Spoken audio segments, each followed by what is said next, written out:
She was just a nurse, exhausted, invisible. Falling asleep in a break room no one bothered to clean. But when a millionaire doctor walked in and saw her curled beside a lunchbox and a child's drawing, he didn't see a mess. He saw a miracle in plain sight. Why would a powerful man used to luxury and control risk everything for a woman the system barely noticed? What happens when compassion collides with class? When the quiet strength of a single mom shakes the walls of a hospital built to silence her? And when an unexpected crisis strikes, will she rise, or will the system swallow her whole? This is not just a love story. It's a battle cry for dignity, for justice, and for the invisible heroes wearing scrubs instead of suits. Stay with us, because what you're about to witness will stir your soul and maybe change the way you see power forever. Like, share, and subscribe if you believe everyone deserves to be seen. Now, let's begin the story. The break room wasn't much, just a linoleum box tucked between oncology and trauma, with a coffee machine that hissed more than it brewed, a buzzing fridge, and chairs that creaked like they were trying to file a complaint. It was 2:13 Celeste Hart sat curled in the corner armchair, her legs tucked underneath her navy scrubs, a disposable mask still hanging from one ear. She hadn't meant to fall asleep. She never did. But after a 20-hour shift across 2 departments running codes, translating for Spanish-speaking families, and managing understaffed rotations, her body stopped asking for permission. It simply collapsed. A half-eaten protein bar sat forgotten on the counter. One shoe had slipped off, her ponytail had unraveled, loose strands curling around her cheek like they, too, had given up. That's when Dr. Elias Monroe walked in. He hadn't expected anyone. Elias liked this hour when the corridors quieted and the fluorescent hum became almost meditative. He'd come back to retrieve a file he'd left behind. Not to bump into anyone. Certainly not a nurse fast asleep in the one chair that didn't squeak. He stopped mid-step. For a moment, he didn't recognize her. Her face was turned away, hair obscuring her badge.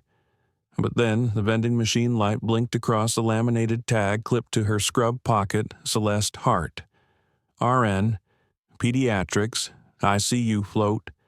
She looked exhausted, not disheveled, not careless, just human in the most vulnerable way. A chart had slipped from her lap and lay beside her foot, ink smudged at the corners. A thin hospital blanket barely covered her knees. There was nothing glamorous about it, and yet something about the stillness around her pulled him in. He cleared his throat softly, not to wake her with alarm, just enough to part the fog. Celeste stirred. Her eyes fluttered open, dark and startled. For a moment, confusion hung in the space between them, then recognition. "Oh, Dr. Monroe," she gasped, bolting upright. Her words tripped over themselves. I'm sorry. I wasn't supposed to be. I didn't realize I fell asleep." Elias didn't respond immediately. He just stood there, arms folded, expression unreadable. His gaze flicked from her flushed cheeks to the clock on the microwave. "How long have you been on your feet?" Celeste hesitated. "I started yesterday morning. Picked up an extra shift when the ER was short. Maybe 22 hours. A beat of silence. He exhaled, not sharply, but like someone slowly letting out disappointment they weren't sure where to place. "This hospital," he murmured, "still doesn't know the difference between dedication and burnout." "I'm fine," she said quickly, instinctively defensive. "Just caught a moment I shouldn't have. I'm not asking for sympathy. I wasn't offering it." His voice was cool but not cold, just precise. It hit her like a mirror. She blinked, unsure whether to leave, apologize again, or vanish through the floor.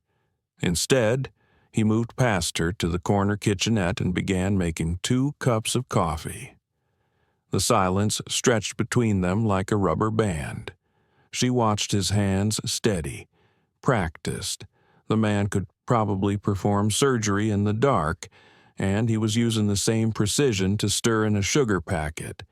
Then, without looking at her, he slid one of the cups across the table. "It tastes like regret," he said, "but it's hot." Celeste stared at it, then at him, then slowly wrapped her fingers around the paper cup, its warmth sinking into her palms. "Thank you," she said. He sat across from her, finally letting his shoulders drop into the chair. "You're Celeste Hart," he said. "I've read your reports. You were the first to catch the sepsis in room 312 last month. Beat the labs by 4 hours." She blinked again. Just a gut feeling. No such thing in medicine," he replied. There was a long pause. He watched her, not just the tired lines under her eyes, but the way she sat a little straighter now, like she'd had to defend herself one too many times. "You're a single mom, right?" he asked suddenly. "Lena, that's your daughter's name?" Celeste stiffened. "How do you drawings taped inside your locker? Bright colors, strong lines, not afraid to take up space?" That surprised her. Most surgeons didn't know nurses' names, let alone their children's. "What are you doing here?" she asked. Not unkindly, just genuinely unsure why the hospital's most enigmatic attending was making small talk at 2 a.m. Elias looked at her, then away again. "Same reason you are," he said finally, "because somewhere along the way, work became easier than sleep." She didn't know what to say to that. The air shifted. The buzz of the fridge, the distant beep of monitors down the hall, everything softened. "I should go," she said, standing. "To your floor?" he asked. She hesitated. "To my life," she replied, then added with a half smile, "They're kind of the same." As she reached the door, he asked quietly, "How long have you been pushing double shifts?" She froze, turned slightly. "Since Lena's father left. 4 years now." He nodded slowly. That long in survival mode, he asked, "Is that your diagnosis?" she said, a little too sharply. He didn't flinch, just an observation. Celeste swallowed. Her voice came softer now. "Some of us don't get the luxury of falling apart." That hit harder than she meant it to. Elias stood, folder in hand, before leaving. He looked at her one last time, really looked. "If anyone else finds you like this," he said, "they might not be as understanding." She tilted her head. "And why are you?" He paused at the door. His voice was barely above a whisper.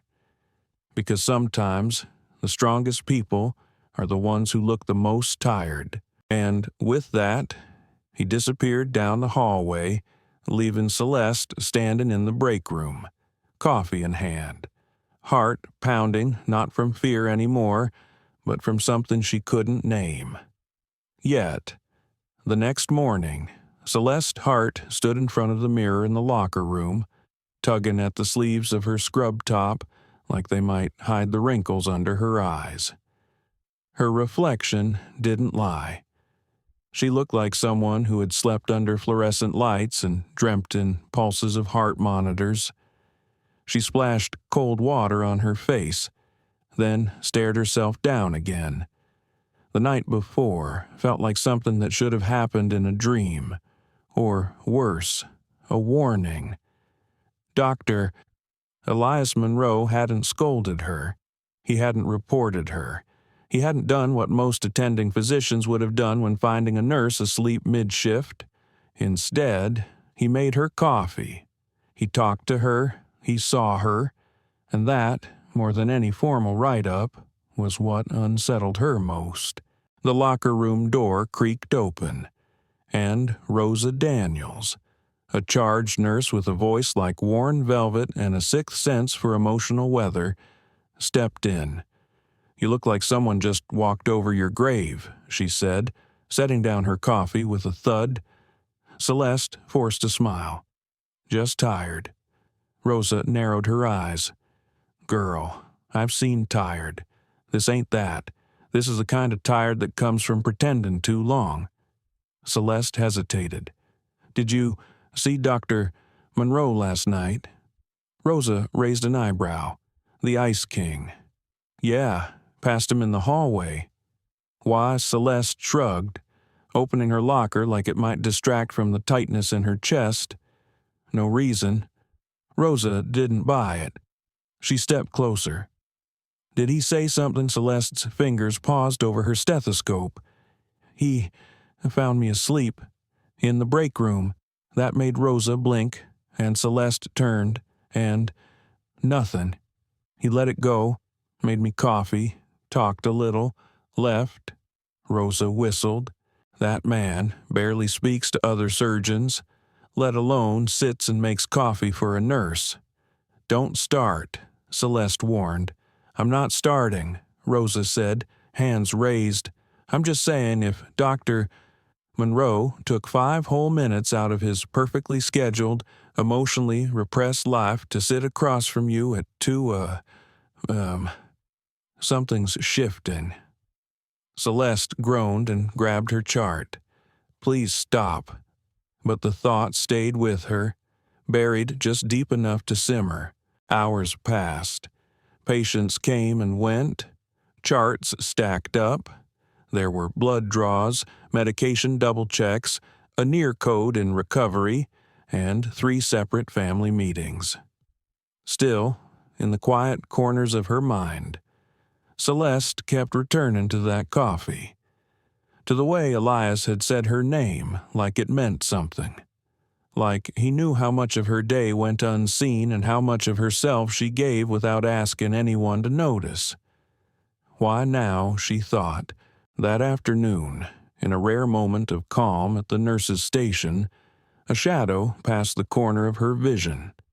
She looked up, and there he was, Elias. He stood just beyond the main corridor, deep in discussion with 2 other surgeons, nodding along with practiced calm. But then he looked up, their eyes met, just for a moment, and in that split second, the conversation around him faded. His head dipped in the slightest of acknowledgments. It wasn't a smile, it wasn't a wave, it was just a notice, a private signal, only visible to her. Her breath caught. She looked away first. Later that evening, Celeste was elbow-deep in charting when a familiar voice interrupted her focus. "Ms. Hart." She turned to see Miles Brandt, the hospital administrator, dressed in his usual polished gray suit and wearing the kind of smile that had teeth behind it. "Mr. Brandt," she said cautiously, sitting up straighter. "I've heard good things," he said. "That embolism call last week, impressive, just doing my job." "Well," he chuckled, "Dr. Monroe thinks otherwise. That stopped her cold." Miles leaned closer. "He mentioned your name this morning in the executive huddle. Spoke quite highly of your instincts." Celeste didn't respond. She didn't trust her voice to be neutral. "There's a pilot program opening up," Miles continued, "a liaison position between clinical staff and patient families. We're looking for someone with both field experience and strong communication skills." She blinked. "That's unexpected. Think about it," he said. Then added with a wink, "Just remember around here, being noticed comes with consequences." With that, He walked away. Celeste stared at the space he'd just occupied. Her mind reeled. What had Elias done? Why now, and what exactly was this attention going to cost her? That night, she sat at her kitchen table across from Lena, who was coloring a picture of their apartment's view, a messy skyline of water towers and rooftop plants. Celeste stirred her tea, distracted. "Mom, are you okay?" Lena asked. "You're quiet." Celeste smiled weakly. "Just thinking. About work always." Lena looked up. "Did someone do something bad?" Celeste shook her head. "No, sweetie. Someone did something nice, and I don't know why." Lena blinked. "Maybe they just finally saw what I see every day." Celeste stared at her daughter. That one sentence said with a crayon in hand and peanut butter on her chin hit harder than anything Elias Monroe could have said. By Wednesday, Celeste's heart could feel it. Not just the exhaustion dragging at her limbs, but something sharper, subtler. Eyes, not kind ones, not curious ones, but the kind that followed her into elevators and quieted when she walked past. Whispers floated just behind her shoulders like loose threads she could never quite pull. "She's on first-name terms with Dr. Monroe now. I heard he vouched for her. Personally. Guess sleeping in the break room has its perks." Celeste kept walking. She held her chart tighter, kept her voice level during patient handoffs, smiled when she needed to, nodded when it was safe, but inside she was fraying at the edges. This wasn't new. Hospitals were ecosystems tightly wound and brutally self-policing. Any shift in perceived power drew blood, and Dr. Elias Monroe. He didn't hand out praise, not to residents, not to nurses, not to anyone. So, the fact that he had chosen to speak her name in a boardroom meant something. To her, to them, to the politics of a place where invisible people were supposed to stay invisible. At the end of her shift, Rosa Daniels leaned against the wall outside the medication room, arms crossed. "You're walking like someone expecting to get pushed." Celeste sighed. "Feels like it." Rosa took a sip from her travel mug. "So, what's the real story with him? Dr. Iceberg himself? Elias Monroe?" Celeste raised an eyebrow. "There's no story." Rosa's eyes narrowed like she was seeing past the words. He found me asleep, didn't report me." "That's it?" Rosa grinned. "That's never just it." Celeste hesitated. "He remembered Lena's name from drawings in my locker." That stopped Rosa cold. "Oh, exactly," Celeste said, exhaling. A beat of silence passed between them. "You gonna take the liaison role?" Rosa asked. "I haven't decided." "You mean you haven't decided whether it'll look earned or gifted?" Celeste didn't answer. "You know what I think," Rosa said gently. "People are already talking. You might as well make it worth the noise." That night, Elias's name popped up on her phone. "Dr. Elias Monroe. I mentioned you for the liaison pilot program. I hope that's okay. You've earned it, but I can pull back if it complicates things." Celeste stared at the message for a long time. The 3 dots appeared, disappeared, reappeared, then finally, a second text, Dr. Elias Monroe. "Why you?" Her fingers hovered above the screen. She didn't know how to answer, not because she disagreed, but because deep down, something in her didn't believe it. Instead, she typed Celeste. "I'm still thinking about it."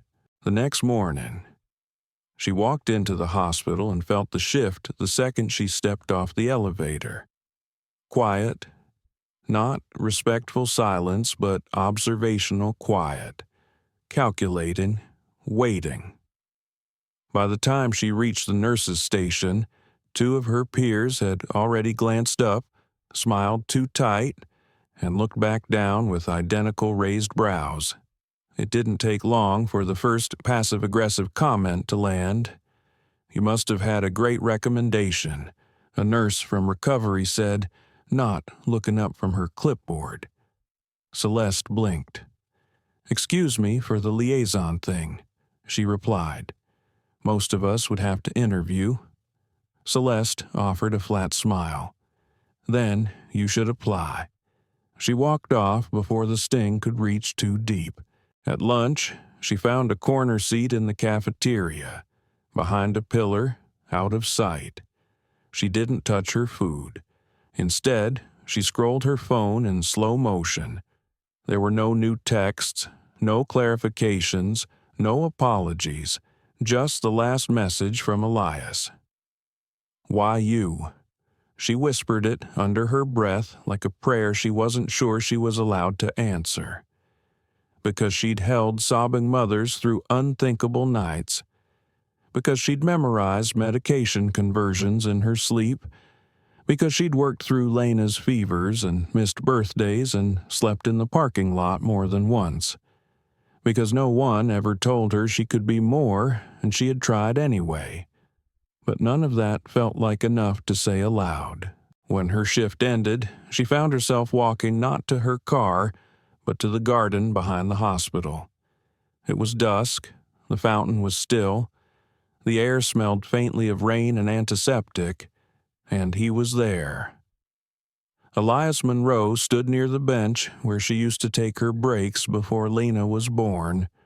He didn't look surprised to see her. Didn't mean to intrude.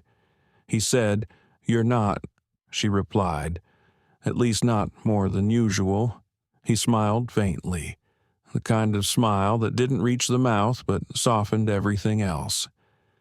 "I sent the message because I believe it," he said, "but I didn't mean to put you in a spotlight you didn't ask for."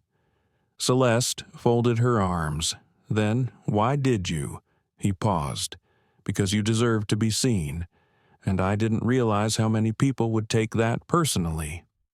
She looked away. "I've worked here 8 years," she said. "No one cared what I had to say until you nodded in my direction. That doesn't feel like merit. That feels like danger." Elias stepped closer. "Then maybe it's time we both stop pretending the system isn't broken." Her heart beat louder. "I don't want to be the rumor in someone else's mouth," she whispered. "You're not," he replied. A long silence hung between them, one that wasn't awkward but charged, complicated. Finally, she said, "If I take that position, it has to be on my terms. No favors." She added, "No whispers." His voice came quiet and sure. "Agreed." That night, Celeste got home late. Lena was already asleep, arms sprawled across the covers, one sock half off. On the dining table, beneath a crayon drawing of a rainbow hospital, was a note in simple handwriting. "Mom, I hope they give you the job. You already help everyone. They just don't know it yet." Celeste folded the note slowly, pressed it to her heart, and for the first time that week she let herself believe that maybe she could say yes. By Friday morning, Celeste's heart was already 2 hours into her shift when she realized she had no idea what she'd charted for her last patient. She stood at the nurse's station, hand frozen mid-note, staring at a monitor she wasn't really seeing. Her fingers hovered above the keyboard, but her mind was elsewhere, lost between what had been said, what hadn't, and everything in between. Celeste Rosa Daniels appeared beside her, holding 2 cups of bad vending machine coffee. Celeste blinked back into the room. "Sorry, you're rattled. I'm tired." "Same thing today," Rosa said, handing her the cup. "Word is, the liaison appointment goes public next week. which means whatever's been whispered is about to get printed. Celeste didn't respond. "Have you made your peace with it?" Rosa asked gently. "No," Celeste said, "not even close." Later that afternoon, Miles Brandt found her in the stairwell. She liked walking the stairs between floors, quiet corners of a loud building. But today, it wasn't quiet enough. He smiled his usual politician smile. "Ms. Hart, just a heads up. The announcement will hit internal memos Monday. You'll get a badge upgrade, probably a nameplate, maybe even a new office." "Great," Celeste said, not sounding like she meant it. Miles paused, then lowered his voice. "I like you. So, I'm going to say this plainly: prepare yourself. This place eats new leaders alive if they don't move carefully." "You mean quietly, I mean politically," he said, still smiling. Celeste nodded once, duly noted. But when he left, the weight of those words stayed, heavy, unwelcome. She didn't want to move politically. She wanted to move purposefully. But could she even tell the difference anymore? That evening, back home, Lena was sprawled across the couch doing math homework. The living room was a mess of sneakers, crayons, and microwaved pasta. Celeste dropped her bag and leaned against the wall. Lena looked up. "Hey, Mom. You okay?" Celeste offered a small nod. "I will be. You look like someone who got picked for something but is scared it's a trap." Celeste raised an eyebrow. That specific Lena grinned. "I know you." Celeste crossed the room, brushing a curl from Lena's forehead. "You always know me. You gonna take the job? I think so." "Are they being mean about it?" Celeste hesitated. "People are complicated about it." Lena chewed on the end of her pencil. "Then you should just do the job so well. They feel dumb for doubting you." Celeste blinked, then laughed. "Is that your expert advice? I'm 11, Lena said proudly. "That's basically middle-aged in kid years." That night, as Lena slept, Celeste sat at the kitchen table with a blank page in front of her. She tried to write down what she was feeling, not for a speech, not for the hospital, just for herself. But nothing came out easy, because the truth wasn't tidy. She wanted this role. She needed the money. She craved the change. She feared the cost. She doubted herself. She doubted him. Elias, why had he done this? Why her? The cynic in her whispered, "You're just a project. Something he can fix. A cause he can feel good about." But the part of her that remembered the way he had looked at her, like she wasn't just standing in the room but anchoring at that part, fought back. Still, her thoughts looped. "If I fail, it confirms what they say. If I succeed, they'll say I didn't do it alone." Next day, Dr. Camilla Reeves caught her in the corridor. Camilla, crisp in her white coat, looked Celeste up and down like she was inspecting a misfiled document. "I hear congratulations are in order," she said, tone cool. Celeste offered a polite smile. "I'm still finding out what that means." Camilla stepped closer. "Let me offer some advice. Leadership is harder when people assume you didn't earn it. It's your job to convince them otherwise." "Is that what you had to do?" Camilla's eyes narrowed. "Every day." They stood in silence for a beat too long. Then Camilla added, "Just be careful. Visibility makes you easier to target." Celeste's jaw tightened. "I've been visible since I became a nurse. The only difference now is people are watching me with opinions instead of indifference." Camilla didn't reply. She just nodded and walked away. That evening, after a long day of near codes and missed meals, Celeste returned to the break room, the very same one where it had all started. She sat in the same chair, only this time she didn't collapse. She sat upright, coffee in hand, eyes open.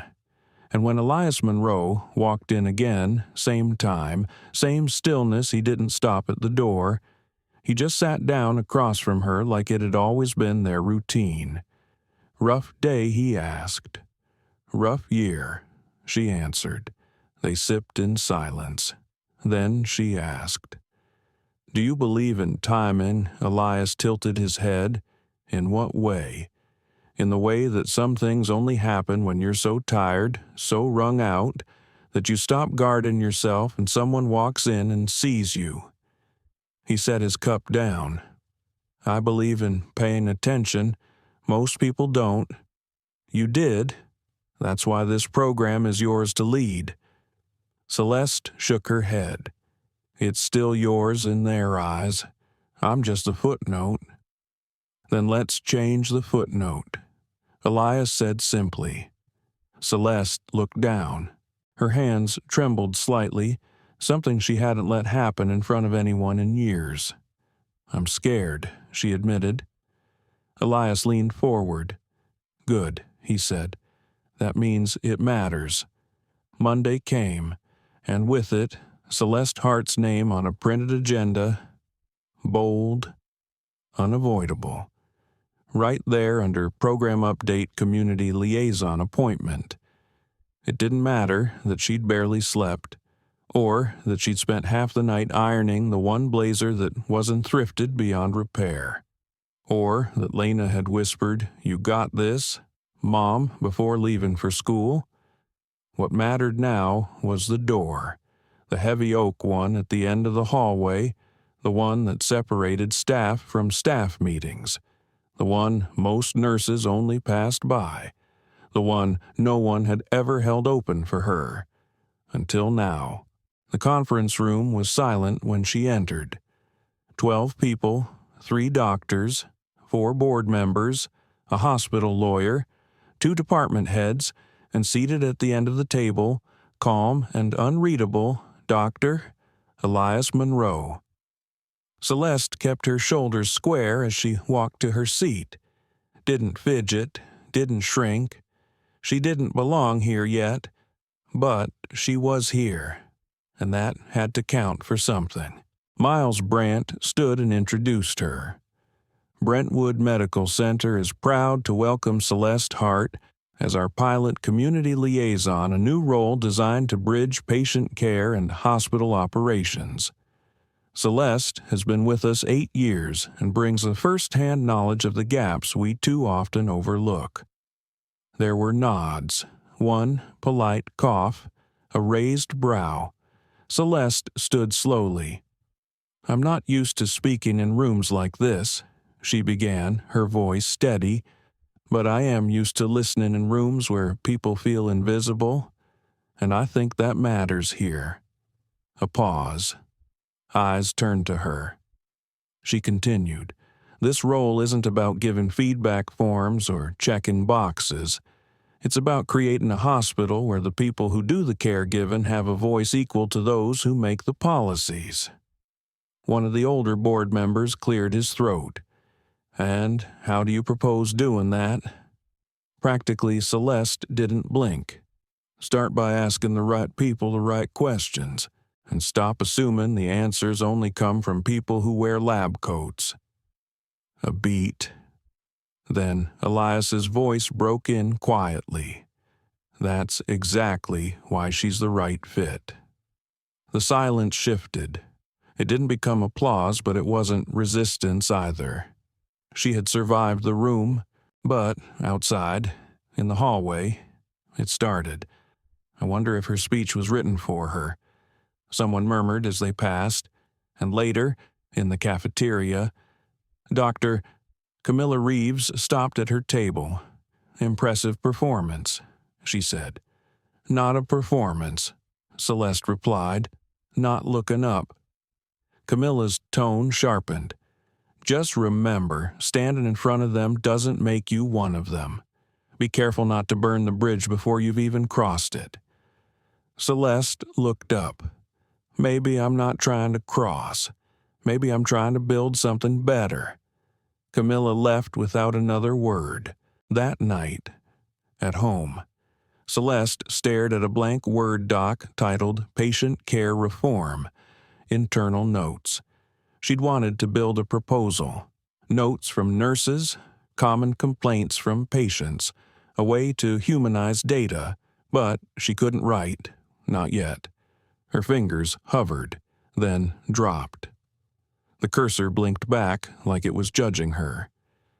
In the other room, Lena called out, "Mom, can you help me with the presentation?" Celeste got up, grateful for the interruption. Lena sat cross-legged on the floor, surrounded by glitter glue and construction paper. "What's it?" Aunt Celeste asked. "Bravery," Lena said. "We have to describe what we think it means." Celeste smiled. "And what do you think it means?" Lena thought. "It's when you feel small but still show up big." Celeste blinked. That was it. That was everything. Back in the kitchen later, she opened a new document and began typing. Bravery in healthcare doesn't always look like heroism. Sometimes it looks like a nurse walking into a boardroom for the first time. Sometimes it sounds like silence after you speak truth to power. But mostly, it feels like this showing up, tired and scared and speaking anyway. She saved it. She exhaled. She wasn't building a case to justify herself. She was building a bridge to every nurse who'd ever been overlooked. And she was just getting started. It started with a whisper. By midweek, Celeste Hart was the center of a storm she hadn't even seen coming. A nurse on the night shift handed her a folded slip of paper and muttered, "Thought you should see this." It was a printout from an internal message board. Anonymous, of course. The kind of digital back channel where bitterness turned into bile. Guess it helps to cry in the right hallway. Nurse Hart got promoted for having a sob story, not a resume. Let's see how long the charity case lasts in admin. Celeste read it twice, quietly folded it, and slid it into her coat pocket. She didn't cry. She didn't shout. She just felt hollow. But worse than the message board were the small things. The conference invite she didn't receive. The patient report she wasn't looped into. The nurse who used to smile but now just walked past. People weren't cruel, exactly.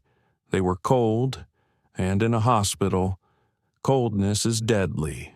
Thursday morning, a patient incident hit. Room 24113, elderly man, language barrier, mild dementia. The man had been given the wrong instructions post-surgery. He'd tried to walk to the restroom alone and collapsed. Celeste was rounding when she heard the thud. She rushed in with Rosa Daniels close behind. Blood pooled around his hip. His face was a pale sheet of confusion. No family at bedside, no interpreter on record, and the attending still on break. As they worked, Rosa whispered, "I flagged this yesterday, said we needed a translator assigned. Who ignored it, I don't know.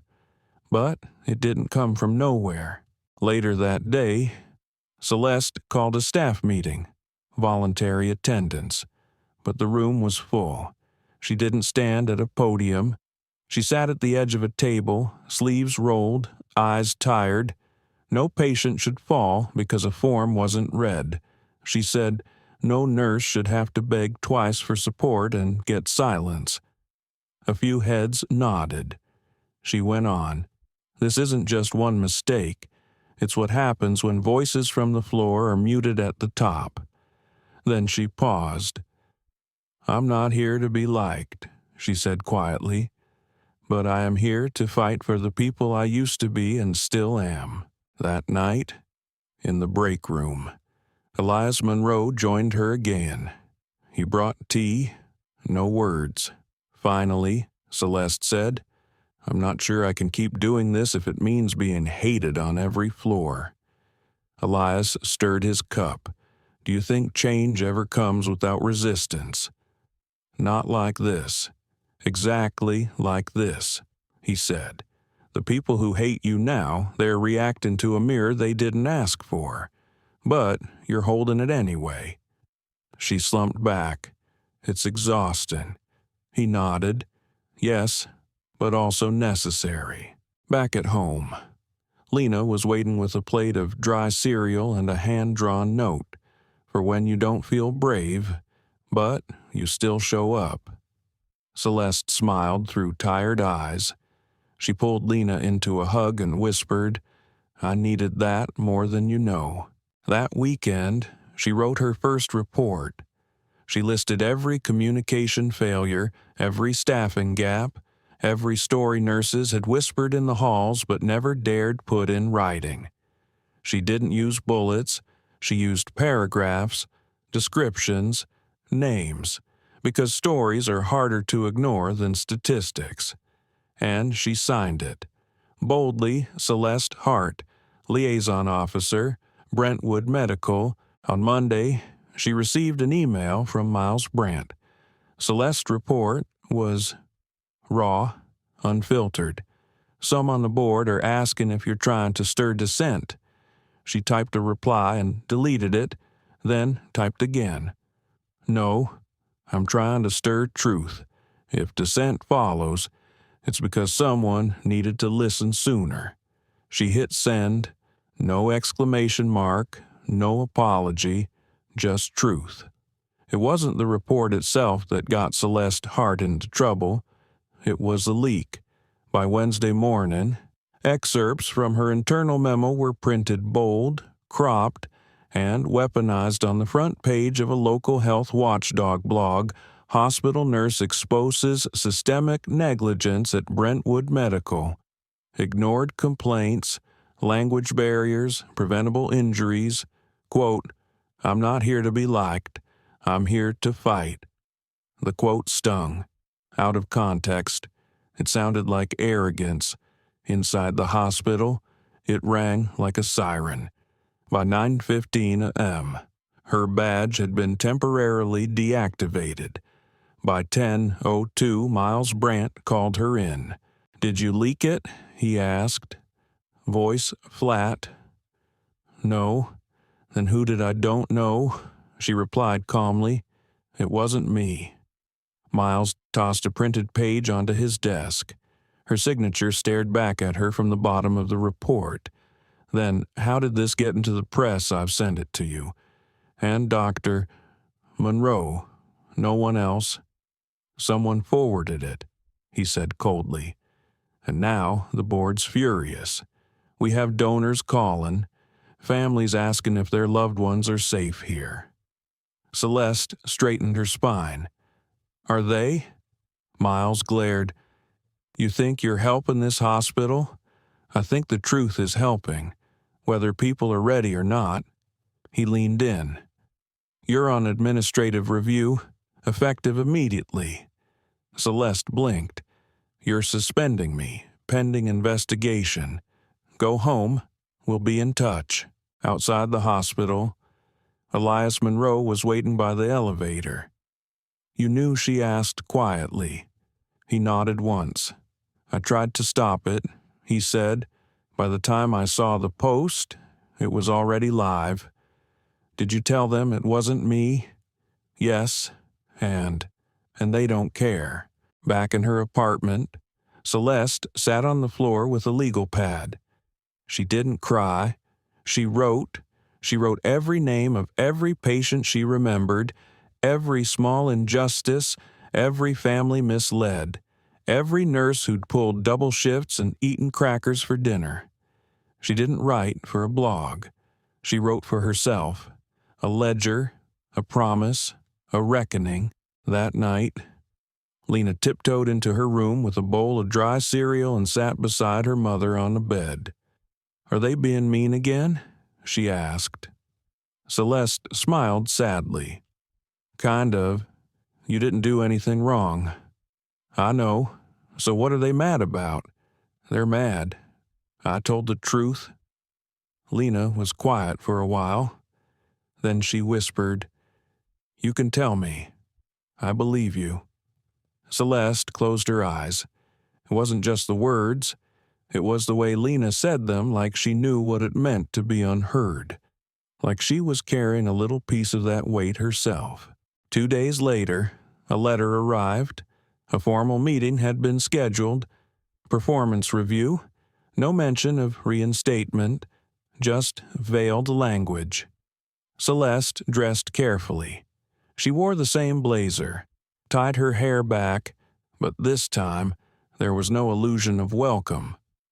At the table, 2 board members, one HR rep, a lawyer.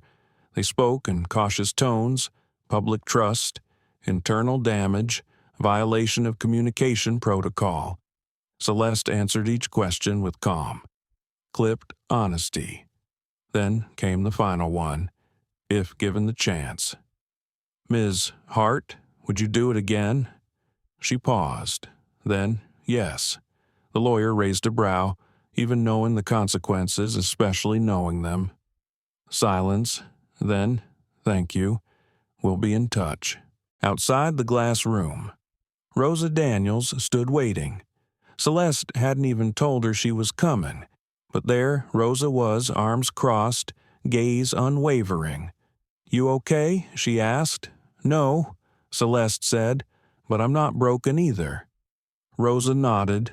"Good, because people are watching, not just them, us." Later that night, Celeste scrolled through her inbox.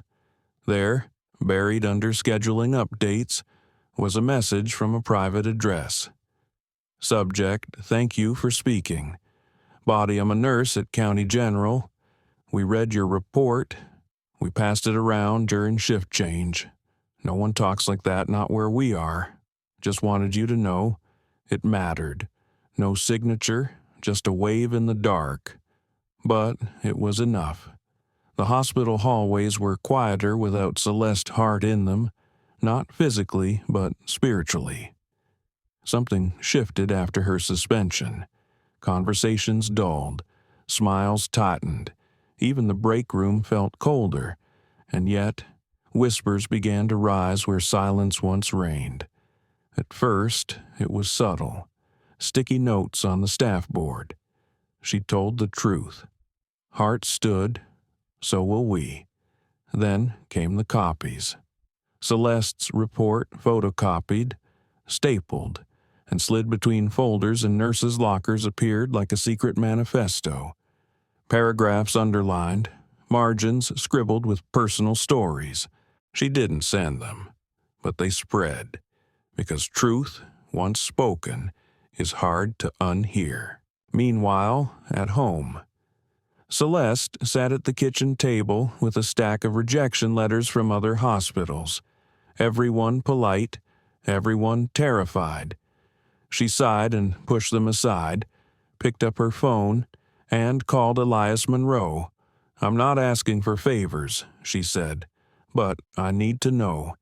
Is there any path forward at Brentwood?" He was quiet for a long time. Then, finally, "There may be, but it won't come from behind closed doors." The next morning, something unexpected happened. Dr. Elias Monroe stood in front of the Brentwood staff town hall, not at the side, not in his usual back row seat, front and center. He clicked a remote, and the screen behind him filled with words from Celeste's report. He didn't flinch. "These aren't complaints," he said. "They're calls for help. We have the chance to lead not in spite of this document, but because of it." Murmurs filled the room. He continued, "And if we penalize people for telling the truth, we do not deserve to call ourselves a place of healing." Silence.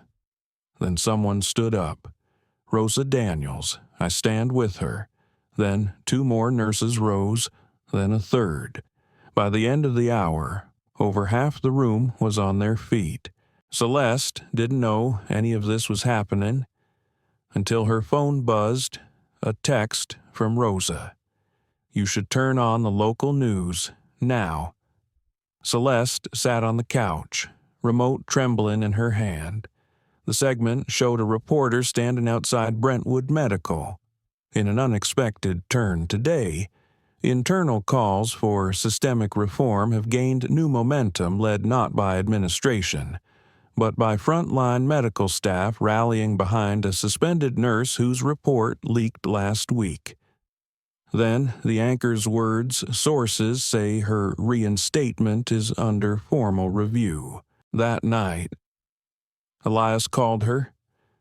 "You're not invisible anymore," he said gently. She exhaled, shaky. That might be scarier than being ignored. He laughed. "Probably, but it's also where real change begins." She paused, then asked, "What if I come back and it all falls apart again?" He replied, "Then you speak again and again, until they finally understand your silence was never consent." Later. Lena climbed into bed beside her mother with a flashlight and a crumpled notebook. "What are you reading?" Celeste asked. "My bravery speech," Lena said. "I made it longer. Want to read it to me?" Lena cleared her throat.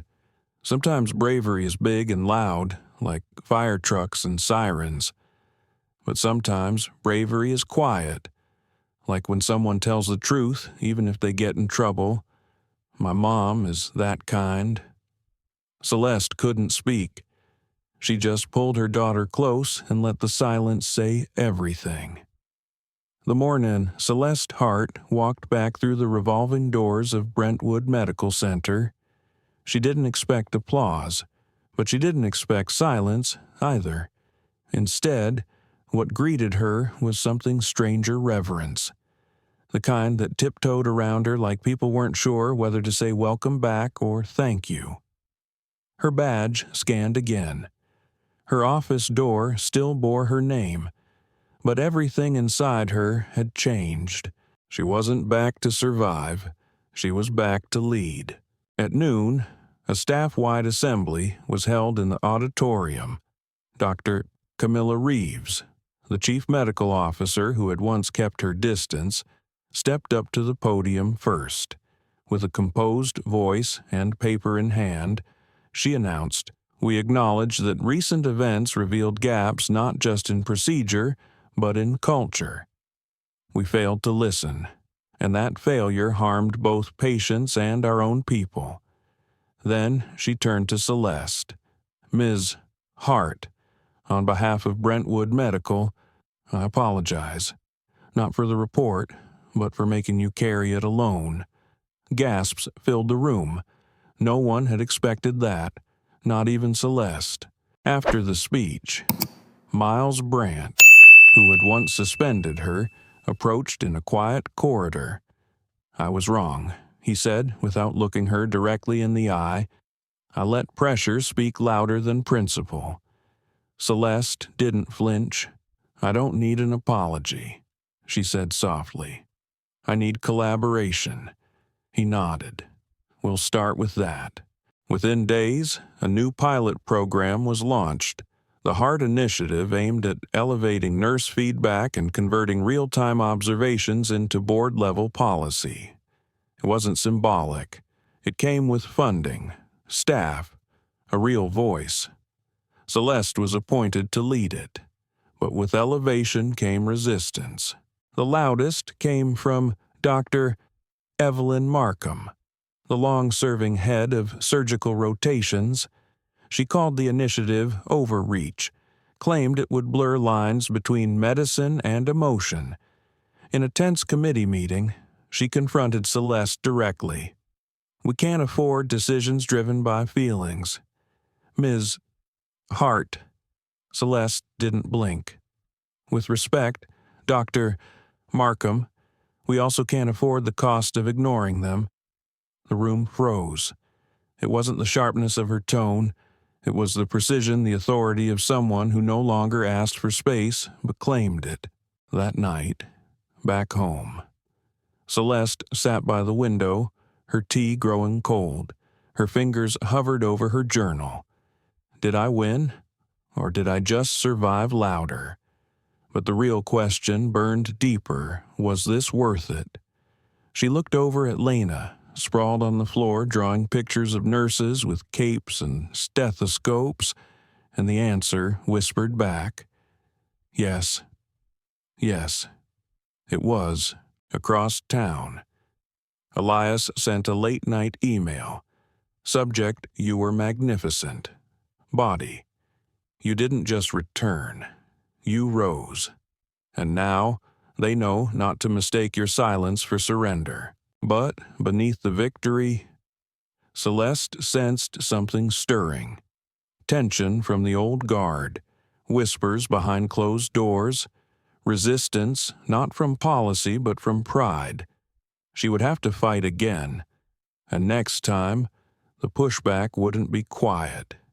3 weeks into leading the Heart Initiative, Celeste Hart began to see clearly what she was up against. On paper, she had support. From the press, she had praise. From her team, she had loyalty. But within the hospital's oldest corridors, the ones lined with plaques and donors' names, she had enemies. It began with missing files. Data she requested from HR never arrived. Then came the meeting cancellations rescheduled at the last minute with no notice. Subtle, surgical, and then, on a Friday afternoon, Dr. Evelyn Markham struck. A scathing email copied to every department head accused Celeste of mismanaging resources, of violating board protocol, even of fostering division under the guise of reform. The subject line was simple concerns regarding Ms. Hart's leadership. The sting wasn't the email itself. It was how many people didn't reply in her defense. That night, Celeste sat at her desk long after the halls emptied. For the first time since her return, doubt crept in. Was I wrong? Was I naive to think this place could change? She looked out over the city, lights flickering in windows of strangers who had no idea the war's being fought inside fluorescent hallways. And then her phone buzzed. It was Rosa Daniels. Come to the pediatric wing, she texted, now. Celeste didn't hesitate. When she arrived, what she saw nearly buckled her knees. In the waiting room stood nearly 30 staff members, nurses, orderlies, interns, even a few residents she barely knew. At the center, Rosa. She stepped forward and handed Celeste a binder. Inside were testimonies, typed, signed, dated. What she did for my patient changed everything. I was going to quit until she reminded me why I started. She made us feel seen. That's not disruption. That's leadership. Tears welled in Celeste's eyes. Why are you doing this? She whispered. Rosa smiled. Because the ones who want to tear you down are loud, but the ones you lifted, we stayed. The following Monday, Celeste delivered the binder to the board. No speeches, no begging. Just a quiet statement, I have nothing to hide. But I will no longer fight this alone. Later that afternoon, a formal investigation into Dr. Markham's conduct was quietly initiated. That night, Celeste and Elias Monroe sat on a bench outside the ER, watching the sun disappear behind ambulance lights. She tried to break you, he said softly. Celeste smiled. She didn't realize I already broke. What she saw was the rebuilt version, stronger, not stronger, realer, inside. Lena dozed off in her mother's office, blanket tucked under her chin, a drawing resting on her chest. It was a nurse with angel wings, and under it, scrawled in child's handwriting, "My mom helps heroes find their powers." Celeste brushed a hand over her daughter's curls and whispered, And sometimes, baby, they help me find mine. Brentwood Medical Center never slept, but that night it nearly broke. A chemical explosion rocked a local factory just before midnight. Within 20 minutes, over 60 casualties flooded the ER, burns, lacerations, smoke inhalation, panic. Celeste Hart was already at home, brushing Lena's hair for bed, when her phone rang. One look at the screen, code black, no hesitation. She kissed Lena's forehead, whispered, "Be brave," and ran. The ER was chaos. Sirens screamed outside, blood stained the floor tiles, doctors barked orders, nurses scrambled to triage. But something was missing: leadership. Dr. Evelyn Markham, who should have coordinated trauma, hadn't shown. Her name was on the response roster. She was unreachable. People were looking around, fracturing, waiting. And then someone said, "Celeste, what do we do?" She stepped forward. "We set up overflow in pediatrics. We call in off-duty residents. We move non-critical patients upstairs. And we breathe."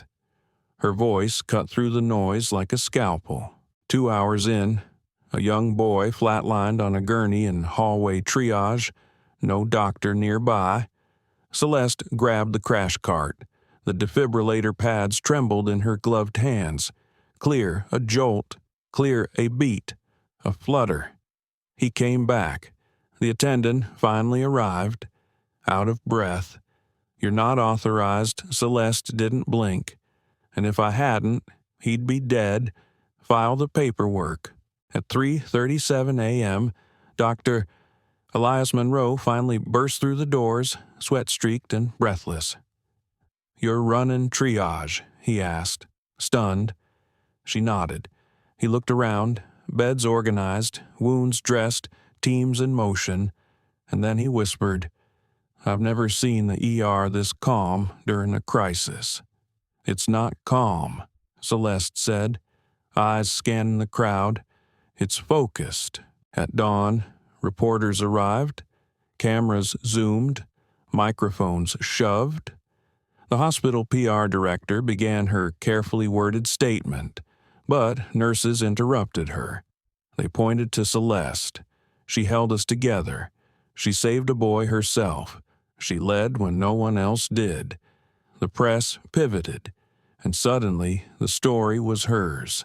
Later that morning, in the boardroom, Dr. Camilla Reeves stood beside Miles Brandt and Elias Monroe, in front of the full hospital board. "Effective immediately," Camilla announced.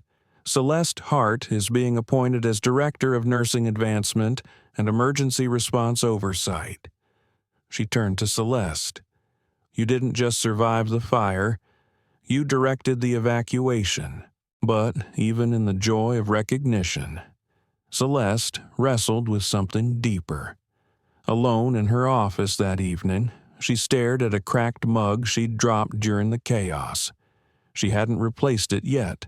It sat on her desk, broken, but whole enough to hold pens. She smiled. Maybe that's what she was now. Not perfect, not untouched, but still useful, still standing, still herself. That night, Lena curled up in bed and asked, "Mom, did you fix the hospital?" Celeste lay beside her. "No, baby, but I made it look in the mirror."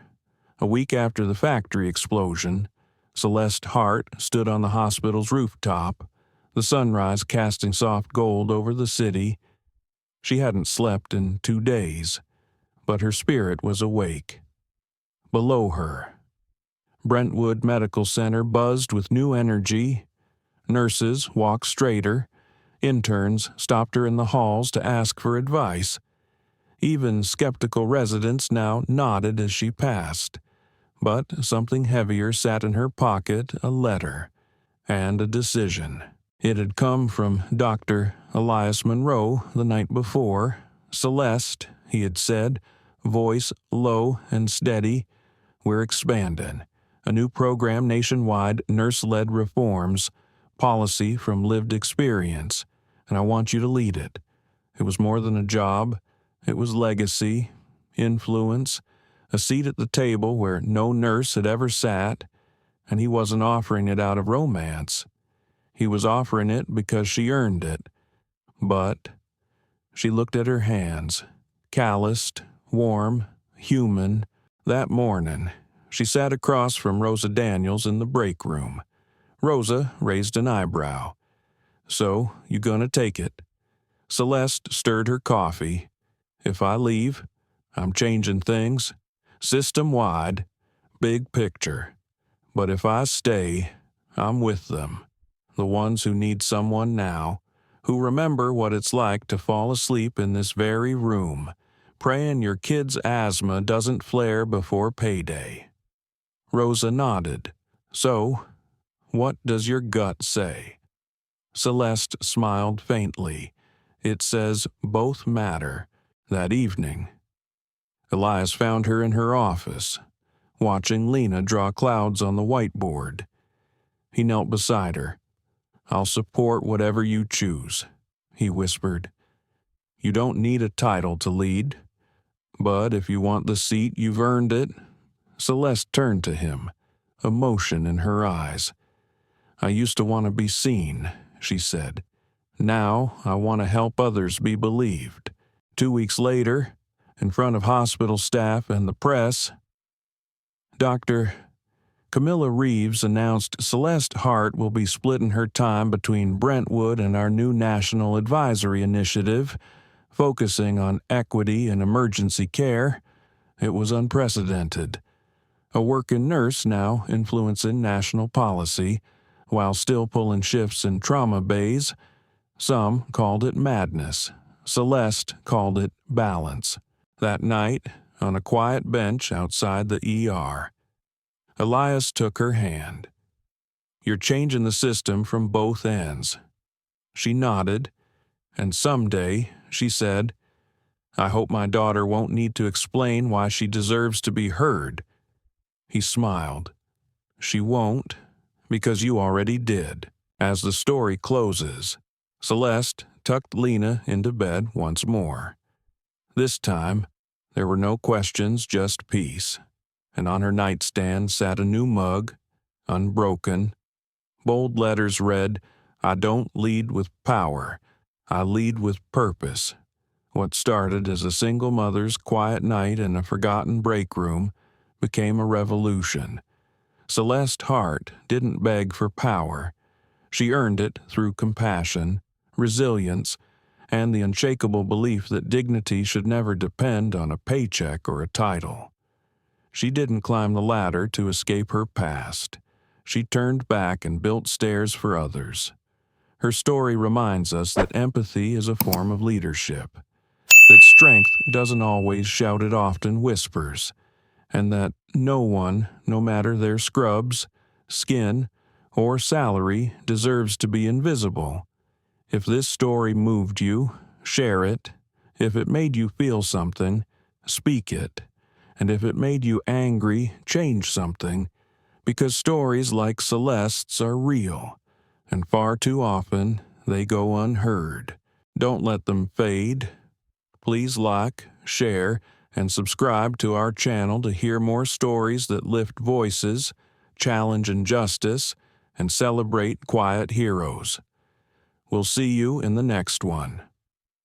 Until then, believe in the ones no one believes in.